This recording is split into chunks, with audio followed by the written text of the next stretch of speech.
Imágenes esféricas, pensamiento esférico, para decirlo de alguna manera. ¿Por qué he utilizado el concepto de esfera? Porque Sloterdijk, Peter Sloterdijk, es un filósofo de moda, es decir, en estos momentos hay dos filósofos que venden libros, son Zizek y Sloterdijk. Sloterdijk tiene 3 volúmenes dedicados a las esferas. Y sorprende siempre Sloterdijk, sobre todo en sus últimos libros. Hay uno que se llama Has de cambiar tu vida, es una especie de tratado del equilibrismo como cuestión subjetiva, de mejorarse siempre, y no es de autoayuda, es todo lo contrario. Y ese otro que es de las esferas. Y entonces hace, en los 3 libros, uno se titula Globos, el otro se titula Globos, burbujas y... ya me olvido del otro. Que esferas es el concepto general y la de las burbujas, Sí, no, exacto, esferas, burbujas y espumas, exactamente, o sea, van así, ¿no? Esferas, burbujas, espumas. Entonces está viendo la metáfora de la esfera en la historia de la filosofía y en las reproducciones de los mitos, etc. Y cuando llega al último, de la cuestión de las espumas, que es claramente cómo las esferas, en este sentido las burbujas, se amontonan y van confeccionando configuraciones fluidas, que desde el punto de vista metafórico tiene mucho que ver con esto que estamos hablando ahora, ¿no? Es decir, de estas imágenes que se transforman unas en otras.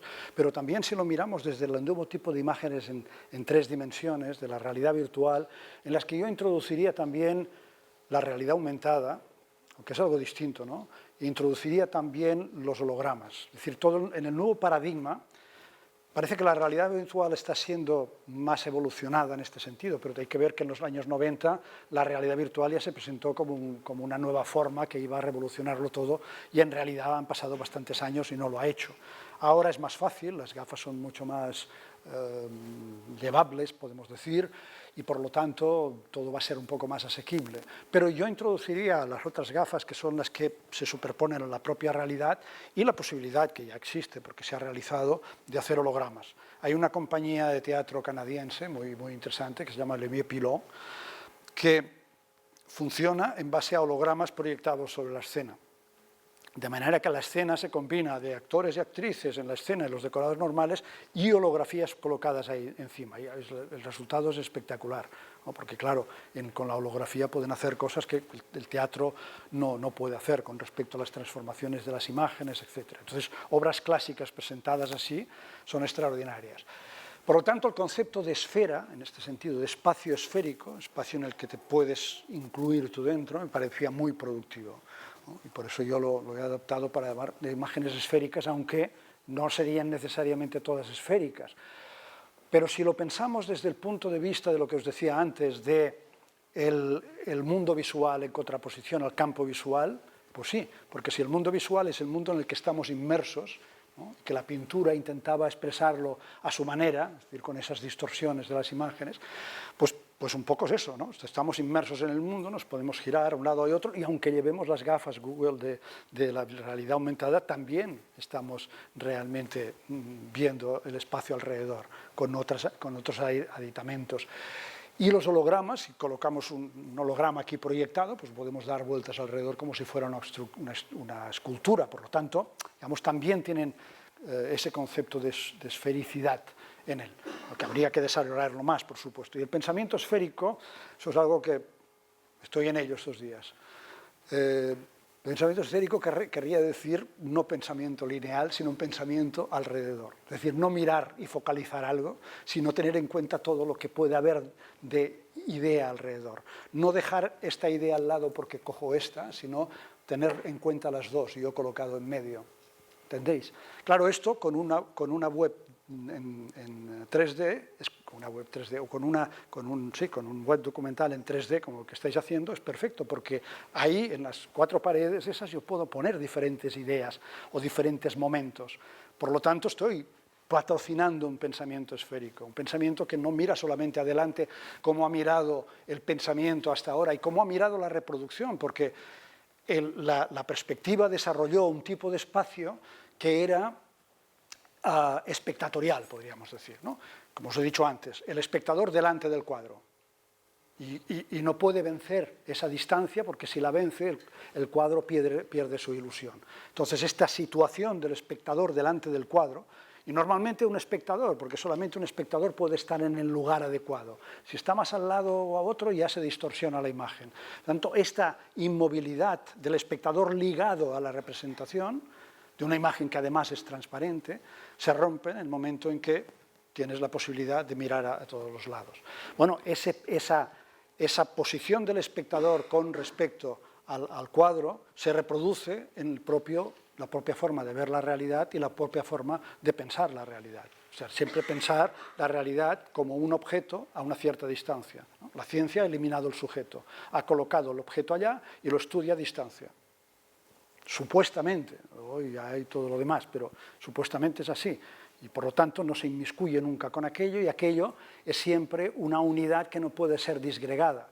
El hecho es algo que está ahí, no lo vas a trocear, no lo vas a descomponer porque pierde sus capacidades. Por lo tanto, ahora, pensamiento esférico sería quizá introducirse dentro de un hecho determinado y ver cómo dentro de este hecho, es decir, lo que pasaba en la Rambla en 1957 o en 1800 no sé cuántos, ese hecho tiene montones de diversidades ya con las propias calles y casas que hay alrededor, pero también con ideas que se desarrollan a través de eso, pensamiento esférico.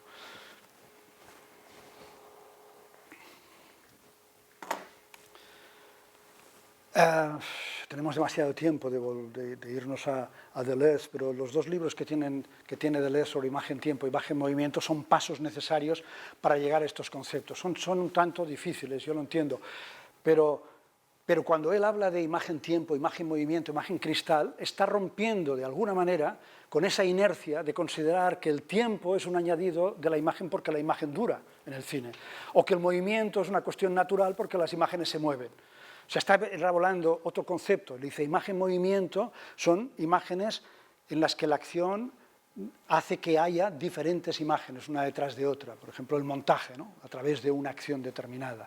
En cambio, la imagen-tiempo es aquella imagen en la que no hay acción, que simplemente pasa el tiempo. Podríamos decir de alguna manera el plano-secuencia.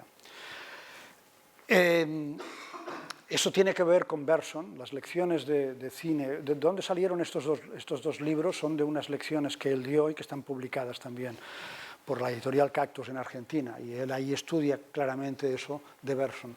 Pero tiene alguien más en mente y no lo dice, que es Bazin. Porque en realidad lo que él está diciendo, o sea, la imagen cristal es más complicada, la imagen cristal tendría que ver con la imagen alegórica, como la desarrollaba Benjamin, sería otra cosa. Pero estas dos, si lo contemplamos tal como lo dice él, nos damos cuenta de que está sujeto un poco a los mismos prejuicios que tenía Bazin, porque Bazin en los años 40 y muchos, 50, escribió: el cine se divide entre aquellos cineastas que creen en la imagen y los que creen en la realidad. Y él estaba en favor de los que creían en la imagen, y los que creían en la imagen eran los que elaboraban imágenes transparentes, para él el plano secuencia. Y los que creían en la imagen, perdón, los que creían en la realidad, eran los que elaboraban imágenes transparentes en las que la cámara y nada se inmiscuía y solamente era la realidad llegando al espectador. Y el plano secuencia, como no tenía montaje, era lo perfecto.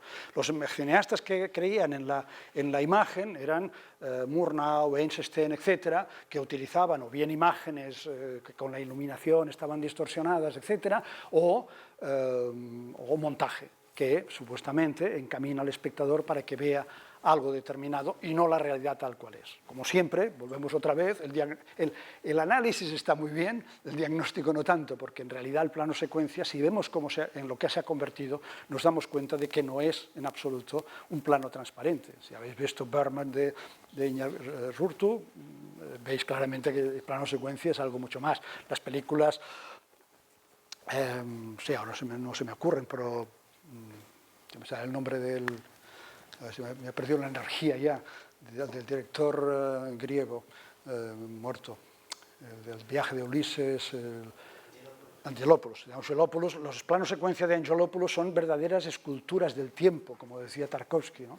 Es decir, un tiempo esculpido a través de los movimientos de cámara, haciendo articulaciones temporales, que es lo que ocurre muchas veces. O sea, lo que decía Bazin era: El plano secuencia es el más realista de todos porque no distorsiona las relaciones entre el espacio y el tiempo, nos da las mismas coordenadas que en la realidad.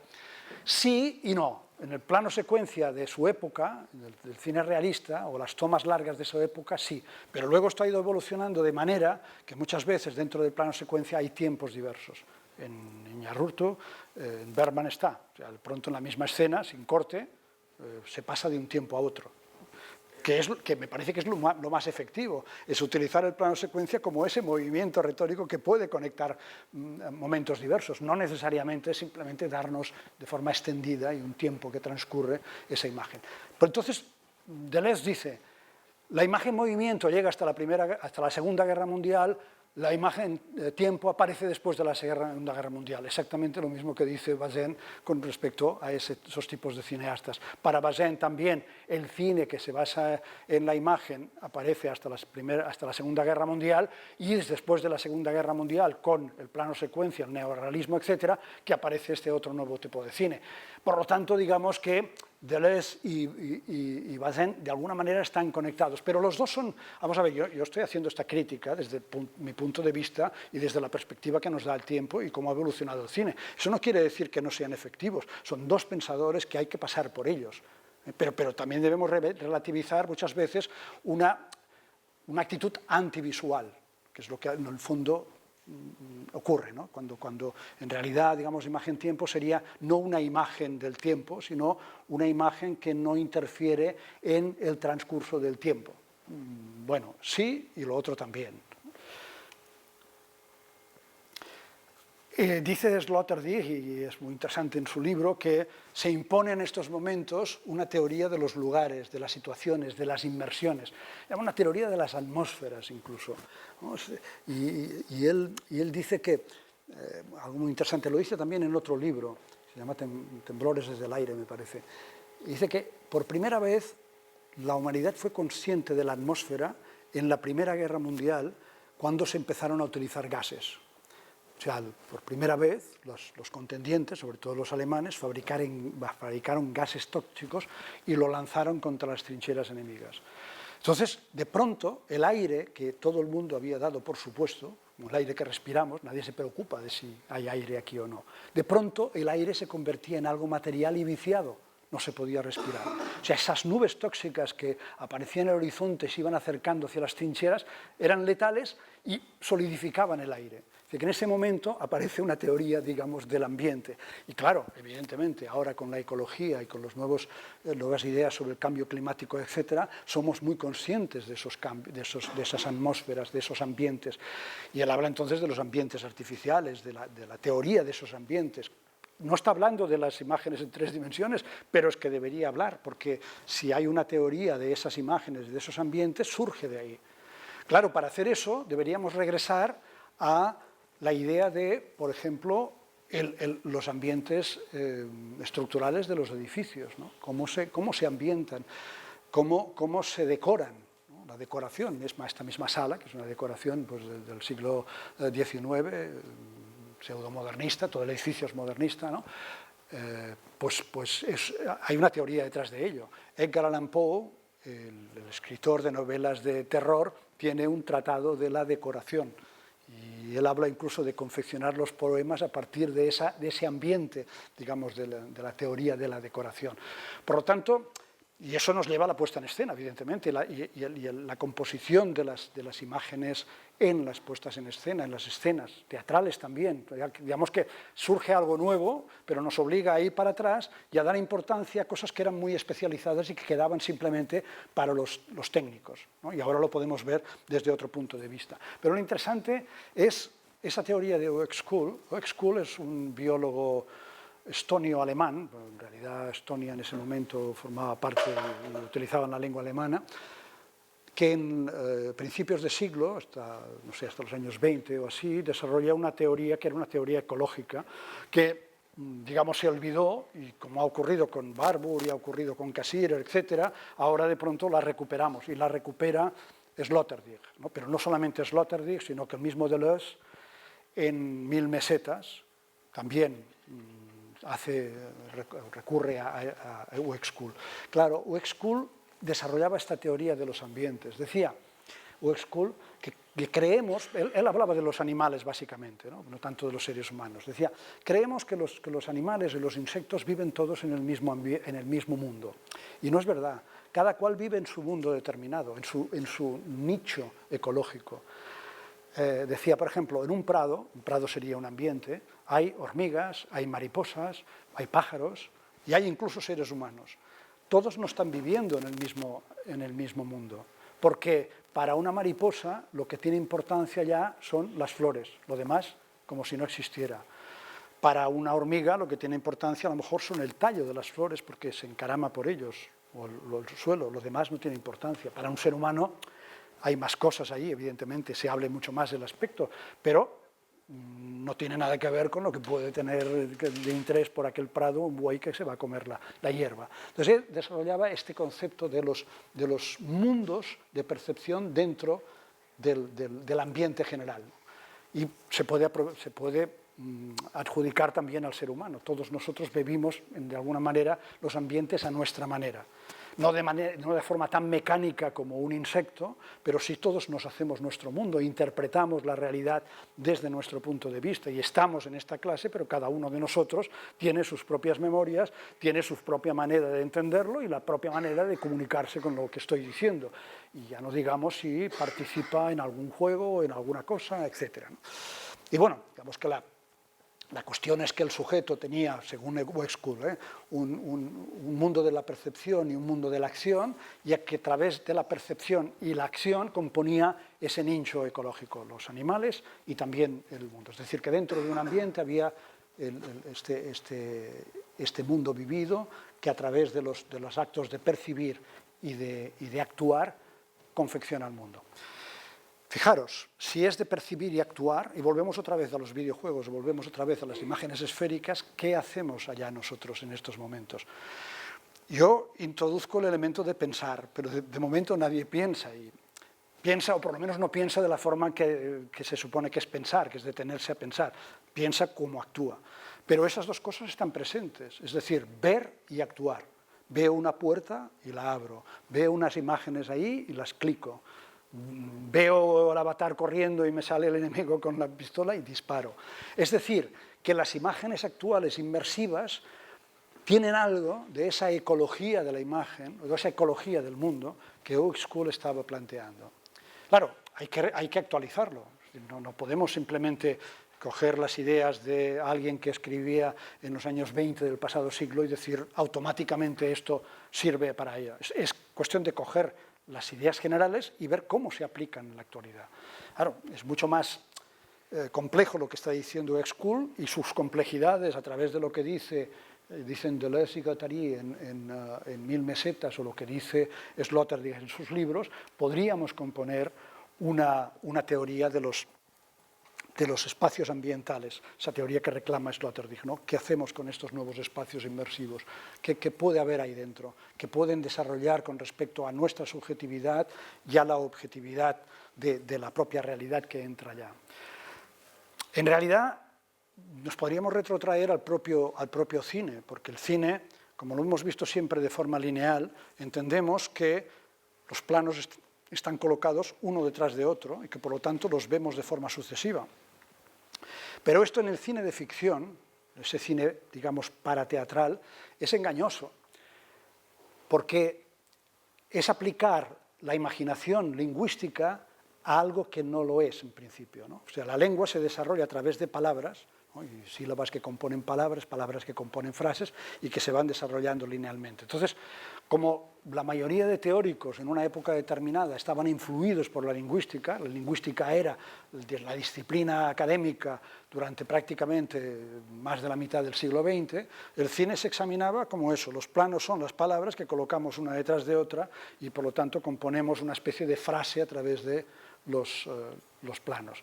Bueno, esa es una forma de verlo y en algunas películas más lineales quizás sí, pero una película dramática no es así. Una película dramática, el director coge un espacio profílmico, por ejemplo esta clase, lo alimenta, digamos, de unas determinadas acciones que los personajes van a hacer y de unas determinadas ideas que se van a tener que desarrollar mediante esas acciones, mediante esos diálogos, esos movimientos de los actores, lo que vaya a suceder allá adentro. Y entonces esto lo descompone en planos. Y luego lo vuelve a componer en el montaje para hacer una especie de espacio virtual, o sea, una especie de composición virtual de ese espacio que estaba ahí delante. No sé si me entendéis, ¿no? El espacio es un espacio unitario, lo tenemos aquí, pero el espacio que vemos luego en la pantalla normalmente no es este espacio, a menos que haya un plano general, ¿sabes? Un plano secuencia general, ya no. Pero si se ha elaborado a través del montaje, lo que estamos viendo es toda una configuración de vectores que chocan unos con otros, que se alimentan, movimientos, etcétera, que componen un espacio virtual que al espectador, gracias al lenguaje cinematográfico, le parece que es la perfecta plasmación del espacio real, pero que es un espacio real pasado por un lenguaje cinematográfico y pasado, por lo tanto, por un tamiz de las emociones, de las ideas, etcétera, etcétera. Entonces, claro, si lo contemplamos así, desde este punto de vista virtual, ya nos damos cuenta de que en ese espacio de la puesta en escena cinematográfica clásica están los elementos, las raíces de este espacio nuevo que vemos en las imágenes de 360 grados. Claro, si estas imágenes simplemente lo que hacemos es mimetizar el espacio, nos hemos quedado en esa idea, digamos, primitiva de la escena cinematográfica, como si fuera exactamente la plasmación de aquello que hay delante, sin darnos cuenta de que entre medio hay toda una serie de elementos que juegan con el espectador y que el espectador, desde el punto de vista cognitivo, lo recibe a través de esas emociones, de esas ideas y de estas interacciones, transmitidas a través del tipo de plano, transmitidas a través del movimiento, etcétera, etcétera.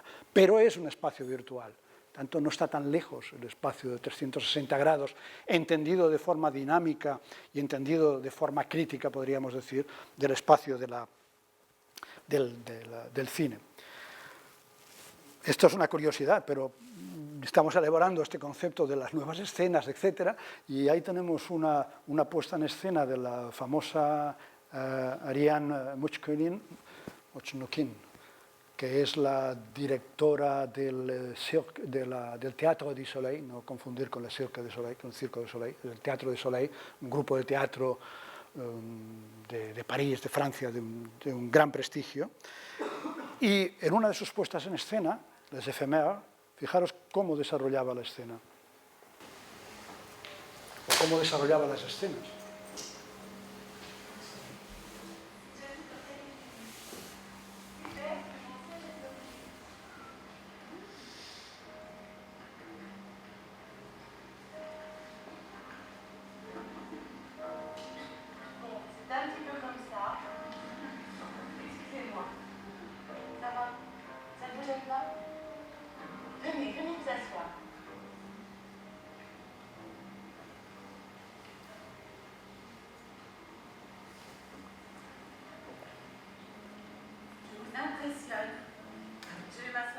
Fijaos qué interesante, o sea, ha agrupado la escena en una plataforma, con lo cual ha creado una burbuja. Claro, esto lo vemos directamente en el teatro, pero digamos que la cuestión sintomática sobre nuevos tipos de espacio está ahí. Y luego la hace girar, claro, para que la vean desde diferentes ángulos, pero también para darle un movimiento externo a la escena que no es natural. O sea, tiene un movimiento esta escena, que es el movimiento de traslación por un lado, pero también de rotación, que le añade un elemento dramático más que si fuera una escena estática no tendría.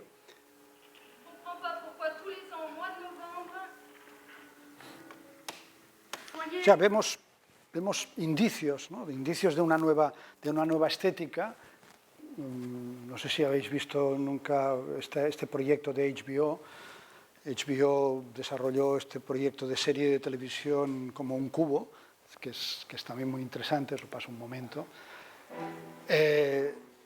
Antes había hecho una cosa que se llamaba HBO Voyeur, que era como la ventana indiscreta de Hitchcock, que era sobre una pared de un edificio, proyectaban diferentes bandas que eran diferentes historias, ¿no? Desde la calle se podía ver. Pero este era el cubo. 14 by 14-foot cube was constructed in New York, Philadelphia, and Washington, D.C. During the day, it appeared as simply a giant black box in the middle of the city, but at night, the curtain came down and the experience began. Viewers were presented with a story shot from 4 different angles simultaneously, with each side giving them a different version of the story, characters, and plot. Only after watching the film from all 4 sides was the whole story revealed. 2 different cube films were shown, The Heist and The Affair. The affair is centered around 4 characters: a husband, wife. Esto, la presentación se hizo en las calles de Nueva York, como con el otro, pero luego, puesto en la web, tenía otro desarrollo, ¿no? Porque lo podías mover y por lo tanto podías, sin necesidad de moverte tú, hacer ese recorrido que hacían las escenas de Muchkunin. The Cube films not only worked as individual brand experiences, but as a much larger story that played out on the web. It's innovative outdoor advertising, compelling branded content, and the embodiment of our message. It's more than you imagined. It's HBO. Claro, esto HBO lo hizo como promoción, en realidad no lo desarrolló, pero las dos eran unos conceptos muy interesantes. El otro de las diferentes bandas, y desde Internet podías navegar a una historia u otra dentro del edificio, o este, que era claramente el cubo. Y bueno, deberemos ir terminando. Algunos de los... ¿Perdona? Uno era Le d'Affaire, bueno, a ver, eran cosas muy cortas, eran episodios cortitos simplemente para demostrar eso, ¿no? O sea, no lo desarrollaron como serie, lo desarrollaron como prototipo, presentándolo primero en las calles de Nueva York, luego poniéndolo en la web, y creo que ya ha desaparecido de la web. El concepto de panorama, esto se ha desarrollado ahora por Microsoft, me parece, o no sé.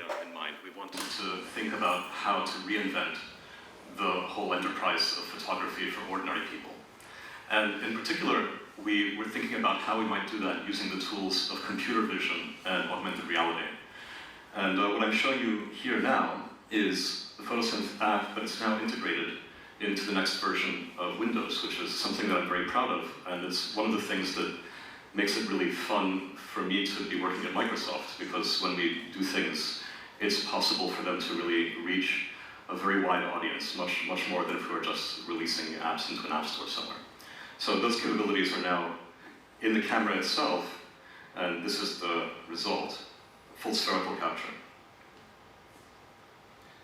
Now, in the meantime, we've been working, of course, on the next generations of that technology and on what happens after we just think about the fusion of images onto a sphere and two-dimensional tracking, which is what you just saw. What I'm going to show you next is what we have working in the lab today to go beyond that two-dimensional capture, and we'll be releasing very shortly as well. This is another kind of panorama, and the thing that you might notice as I rotate is that it's a three-dimensional panorama. The branches in the foreground move with parallax, they move at different speeds from the background. And in fact, even the depth of field changes. You might notice, for example, here, that the tree trunk is a little bit blurry. And as we rotate, it comes into focus. And what's going on here is, in some sense, a solution to the problem of panorama capture, which is that when you're trying to fuse images together onto a sphere, you really need to hold the device still in space and only rotate, because otherwise you introduce parallax, and then it becomes very hard to create a stitch from a consistent point of view. But on the other hand, it's very difficult for somebody to do that typically. The normal action when somebody takes a panorama is like this, which is moving it's both rotating and moving the focal point at the same time. Let's get a little bit crazier than just the sort of outward panorama or the planar panorama, which are fairly standard for doing fused panoramic imaging. And let's think about what happens if we take those outward captures and we turn them so that we are rotating around the subject instead. That's what you see here. So this is about 60 images of our friend Noah. And I can use this capture to show you what's going on behind the scenes. So this is the reconstructions of the positions of the camera during each of the original captures. And you can see that the scene's been broken apart geometrically. And Noah has been modeled in 3D, and so has the background. And it's essentially by projecting the image onto that geometry that you can interpolate, that you can create alternate views that aren't the view that the original image was taken from. And it's the process of projecting the images onto that geometry that allows you to morph and to turn what started off as a chain of independent images into a continuous surface or a continuous mesh of imagery. I'll show you one more example that I shot yesterday in Edinburgh. So this is about 100 pictures that I shot in a different configuration. This time it's a walk, so I'm walking forward. So it's a fairly long walk. And what I think is really quite wonderful about this is that not only have this set of 100 or so images turned into something continuous and three-dimensional, but when we think about our broader ambition to take these individual pieces of social media and start to stitch them together into something collective, we believe that these continua of images are the right building blocks to use to do that. And you can sort of see that in these three-dimensional reconstructions. Bueno, como veis, la tendencia siempre de la industria es ir hacia el realismo. Pero la misión nuestra es precisamente pensar, a partir de ese realismo, qué podríamos hacer, ¿no? Porque te ofrecen aquí posibilidades. La opción del sujeto, este sujeto holográfico construido con todo lo de alrededor, te dispara, digamos, la mente, y hay que ser visionario en este sentido. Ellos siempre van hacia reproducir el realismo, vamos hacia otro lado. Y voy a terminar ya, a ver, metafóricas. Hay una cuestión que me gustaría mostrar esto simplemente, porque es lo que decía antes de los espacios metafóricos, ¿no? El estar dentro de la imagen, no ver la imagen desde fuera, sino verla desde dentro. Es decir, el hecho, yo lo había intentado expresar aquí, pero es demasiado complejo quizá este diagrama para poderlo expresar ahora, ¿no? El objeto visto desde fuera hacia adentro, el objeto visto desde dentro hacia afuera, que todas estas imágenes nos llevan aquí. Pero en la Exposición Universal de Sevilla, en el año 92, había un pabellón, el pabellón de los descubrimientos, que desgraciadamente fue el que se quemó. Puestos a quemar, podían haber quemado cualquier otro, pero este era el más interesante de todos y se quemó. Estaba lleno de espacios conceptuales, es decir, espacios que reproducían, por ejemplo, instrumentos de los descubrimientos en los que la gente podía entrar.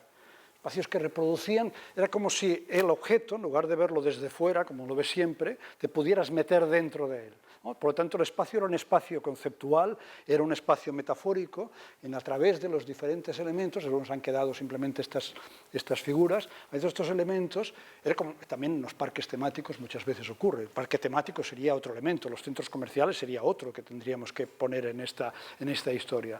La metáfora como lugar habitable. Y es básicamente donde estamos ahora. Las imágenes 360 grados es desarrollar metáforas como lugares habitables, habitables conceptualmente. Y este es un trabajo que os lo dejo a vosotros a hacer. No este curso seguramente, pero otras cosas que vayáis a hacer más adelante. Y hasta aquí hemos llegado. Nada, gracias por vuestra atención. Gracias. Vale.